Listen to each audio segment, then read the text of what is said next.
Bienvenida, Susana Solís, to this Q&A of CollabWays. Susana Solís, tú eres miembro del Parlamento Europeo, diputada del Parlamento representando a España. Bienvenida, Susana. Muchas gracias, Jara. Un placer estar aquí contigo. Siempre. Hoy tenemos que hablar sobre los fondos europeos. Hay muchos fondos que están abriéndose ahora en este nuevo periodo financiero del 2021 al 2027 y en añadido tenemos el Fondo de Recuperación. ¿Qué son los fondos europeos? ¿Cómo se clasifican y cómo se distribuyen? Pues esta es una gran pregunta, Jara, porque yo creo que como leemos tanto en los medios de comunicación, creo que hay una gran confusión. Y yo creo que la primera explicación es diferenciar los fondos ordinarios con los que hemos recibido siempre Europa y que España se ha modernizado, de los fondos extraordinarios, ¿no? Del famoso Next Generation. Y estos fondos extraordinarios se han hecho, o la Unión nos los ha dado precisamente para combatir los efectos de la pandemia, ¿no? Como resultado de la pandemia, y además marcan un hito en Europa y en la integración de Europa, porque por primera vez Europa se endeuda de forma conjunta, ¿no? Por 750.000 millones de euros para transformar la economía y para hacer frente a esta crisis. Es decir, los famosos eurobonos, esto que parecía que nunca iban a salir, están aquí ya. Y esto, como decía, es un hito. Y con este programa Next Generation, ¿qué hace Europa? Bueno, pues el famoso plan de recuperación, y luego también fortalece y amplía otros programas para que Europa pueda hacer mejor la transición verde y la digital.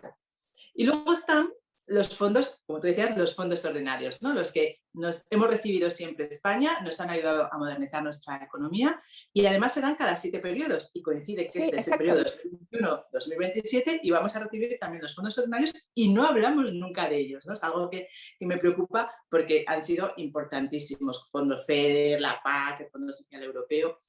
Y dentro de estos fondos, como tú decías, también se gestionan de forma diferente, ¿no? Hay unos fondos que los gestiona la Comisión de forma directa, por ejemplo, Horizonte Europa, del que además España es uno de los más beneficiados, tenemos grandes científicos. Tenemos otros que se gestionan de forma compartida, es decir, la Comisión con las comunidades autónomas o con el Estado español. Y tenemos otros que se gestionan de forma indirecta, quiere decir que hay una agencia o, bueno, incluso el Estado miembro lo puede hacer directamente, como por ejemplo el famoso Erasmus. O sea, hay todo un complejo mundo de los fondos y por eso me he animado a hacer esa guía, ¿no? Para explicar todo esto y hablar de todos, extraordinarios y por supuesto los ordinarios.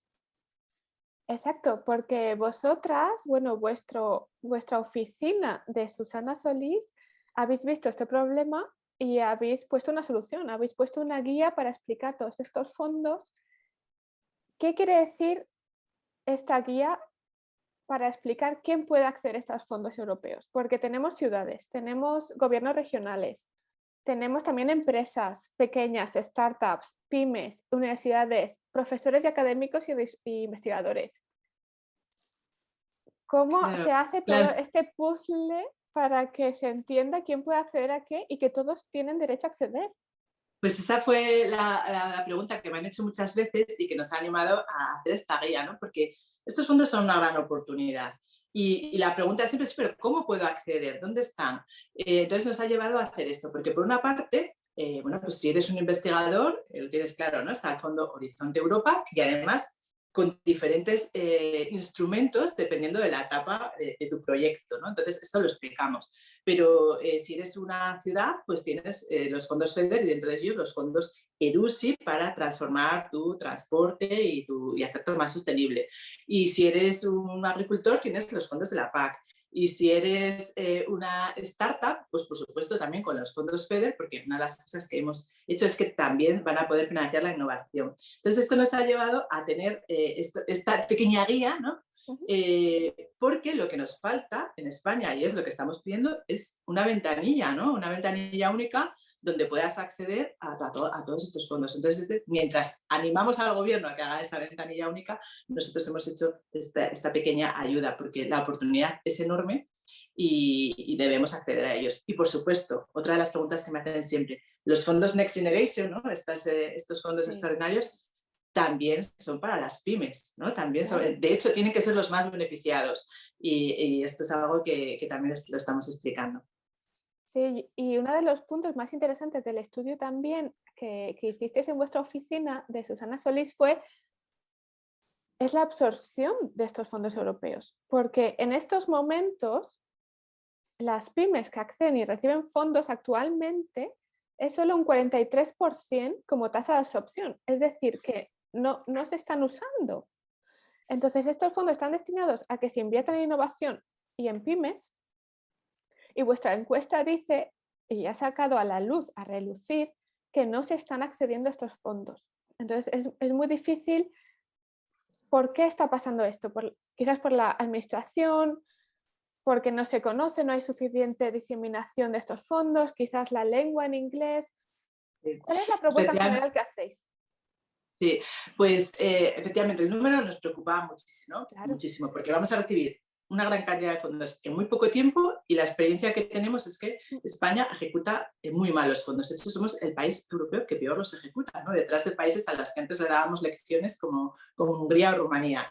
Entonces, esto nos llevó a hacer esta encuesta a 1000 pymes y fíjate que nos decían, la mayoría quería acceder a los fondos, pero el 95% nos decía que no podía porque o no sabía dónde encontrar la información, o no sabía si su proyecto puede ser financiable, o la burocracia era tal que les hacía ya desistir, ¿no? Entonces, de hecho, las pymes o las pequeñas empresas que acceden lo hacen a través de una consultora, porque la burocracia es enorme. Entonces, ¿qué hemos hecho? Bueno, yo como negociadora de los fondos FEDER en el Parlamento Europeo, una de las prioridades ha sido la simplificación, ¿no? Que sean mucho más flexibles, que sean mucho más fáciles de llegar para las pymes. Y esto yo creo que en los nuevos fondos 2021-2027 ya se va a ver, ¿no? Hay menos objetivos y bueno, pues te vas a las prioridades, son más fáciles de reconocer. Pero luego también tienen que actuar las comunidades autónomas y los Estados miembros, ¿no? Y por eso que sea tan importante que pedimos esta ventanilla única, de hecho ya alguna comunidad autónoma ha empezado a hacerla, con lo cual es muy buena noticia. Y luego también necesitamos dar apoyo y asistencia técnica a estas pymes. No puede ser que te tengas que contratar o pagar los servicios de una Claro, porque no consultora. todos pueden pagar. Claro, claro. Y lo que también le pedimos a la administración es que refuerce pues su estructura, ¿no? Porque vamos a recibir 3 veces más de lo que recibíamos antes en este periodo. Y claro, pues con la misma estructura, si teníamos problemas antes, imagínate ahora, ¿no? Entonces, Claro. ventanilla única y desde luego refuerzo y apoyo técnico para que sean ellos los que contraten ese apoyo técnico para ayudar a nuestras pymes, porque sin las pymes no somos nadie. Claro. ¿Cuál es la peculiaridad con los fondos de recuperación y cómo acceder a ellos desde su aprobación el 16 de junio de este año 2021? Bueno, ¿Cómo tomar acción? Creemos que va a ser sobre el 16 de junio. Lo que sí sabemos es que este proceso que empezó en julio del año pasado, ¿no? Cuando se decidió por primera vez Europa se lanza el fondo, bueno, pues que ya estamos muy, muy cerca de recibirlos, ¿no? De hecho, pues creo que España va a ser uno de los primeros países que reciba estos fondos. Se entregó el famoso plan y yo creo que, bueno, pues en las próximas semanas vamos a recibir un adelanto. Lo que se recibe ahora es la prefinanciación, es decir, de los 140.000 millones que nos tocaban a España, 70.000 en transferencias, nos van a adelantar el 13%, que son 9.100 millones de euros. Entonces, este dinero se va a adelantar en cuanto se apruebe el plan. ¿Y qué es lo que nos pide Europa? Porque, claro, Europa no da nada gratis, ¿no? Como siempre decimos nosotros, no es un cajero automático. Pues Europa nos dice que para recibir estos fondos tenemos que hacer reformas, ¿no? Y tenemos que hacer reformas que transformen nuestra economía. Claro. Claro, las reformas que pensamos siempre son las necesarias en España, educación, mercado laboral, bueno, hay una serie de reformas que nos van a servir. Entonces Europa dice, haces las reformas, las inversiones necesarias para hacer esas reformas y también me tienes que especificar los hitos y los objetivos, o sea, según vas consiguiendo esos objetivos. Entonces, todo eso está en el famoso plan de recuperación que ha presentado España, que ahora está revisándolo con la Comisión y que dentro de poco, bueno, pues saldrá el definitivo justo cuando nos den el ok al plan. Por lo tanto, ¿qué es importante? Tú me preguntabas, bueno, pues nos da el adelanto, el primer cheque de 9.100 millones, pero Europa no va a ir desembolsando hasta que no vayamos cumpliendo esos objetivos. El progreso, ¿no? Exacto, sí. Exactamente. Y qué es importante, bueno, pues que se gasten bien, ¿no? Porque yo siempre digo, estos son la oportunidad con mayúscula. Sí. Entonces, que sirva para transformar nuestra economía y además se llama Next Generation porque es que esto va a ser para dejar un mejor futuro a nuestros hijos, ¿no? A las nuevas generaciones. Y luego, ahora yendo más a la parte de innovación, porque esta es una gran oportunidad para pensar cómo queremos de verdad tener nuestra sociedad. Y aparte de la digitalización de verdad, es también los puntos de sostenibilidad, de pensar en cómo no solo el impacto económico, sino también el impacto en el planeta, pero también la despoblación y las zonas rurales. Sí. ¿Qué consejos darías a las startups, a los profesores, a los académicos, empresas, ciudades que nunca han aplicado estos fondos y tienen una oportunidad ahora de transformar su negocio para el bien y para ser relevantes en el futuro? Pues yo le diría que es que los necesitamos. O sea, estos fondos no se van a gastar, o sea, fíjate, es que no se van a poder gastar, sino es con la ayuda de las universidades, de las startups, de las pymes, de las empresas innovadoras. Porque todo, o sea, tanto el plan de recuperación, ¿no? Que se va a basar en la transformación verde y digital. Para transformar Europa, para ir hacia estos grandes cambios, necesitamos innovación. Por lo tanto, para los fondos europeos se necesitan las empresas. Y también en los fondos FEDER, que en el periodo siguiente, el gran cambio que hemos hecho es que una gran parte de los fondos ya no sirve para financiar infraestructuras, ¿no? Bueno, pues aeropuertos, hemos hecho carreteras, ahora ya no. Ahora Europa pide que tienes que presentar proyectos innovadores. Y España, el problema que ha tenido es que, por eso nos lo gastamos bien, no sabíamos presentar proyectos. Es mucho más difícil financiar un proyecto de innovación que no una carretera, ¿no? Es mucho más. Entonces, de ahí que es importantísimo que ahora trabajemos conjuntamente universidades, pequeñas empresas, centros de investigación, porque si no, no se van a sacar adelante. Y yo siempre digo, cuando voy a las comunidades autónomas, ¿no? a hablar sobre los fondos, que hay que trabajar conjuntamente. Por lo tanto, es la oportunidad, no hay que desistir y que, bueno, muchos ya saben dónde pueden aplicar y si no, bueno, pues que desde Europa lo que vamos a hacer es ponérselo un poco más fácil. Hay que comunicarlo mucho mejor, así que yo te Sí, agradezco mucho. sí, claro, comunicarlo y también entender que no estamos solos, ¿no? Que yo me imagino una empresa pequeña diciendo, ¿y yo ahora cómo innovo? ¿Sabes? ¿Cómo aplico yo esta innovación? Digo, bueno, ves a la universidad, mira en tu ecosistema, no, por eso es tan importante los ecosistemas de innovación y llegar a las zonas rurales la innovación de una manera no tanto de ciencia ficción, ¿no? De platillos volantes, que a veces se puede ir un poco esa tendencia, sino decir, bueno, vamos, ¿cómo vamos a mejorar esto? ¿Cómo puedes pensar creativamente en solucionar problemas que tienes, ¿no? Es súper interesante esta parte que dices de vamos a hacerlo todos juntos. Esto Sí. es de un esfuerzo conjunto.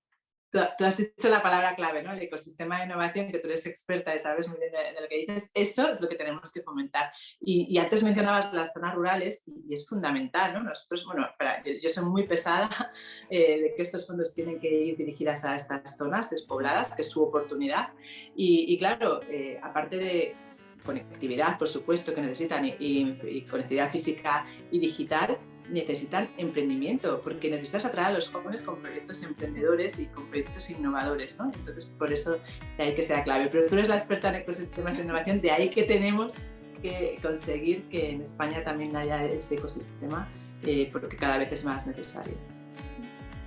Sí, pues muchísimas gracias, Susana, por todo tu trabajo y por todo el compromiso en Europa y sobre todo con España que tienes, de cómo todo este conocimiento que estás cogiendo, toda esta experiencia, todos estos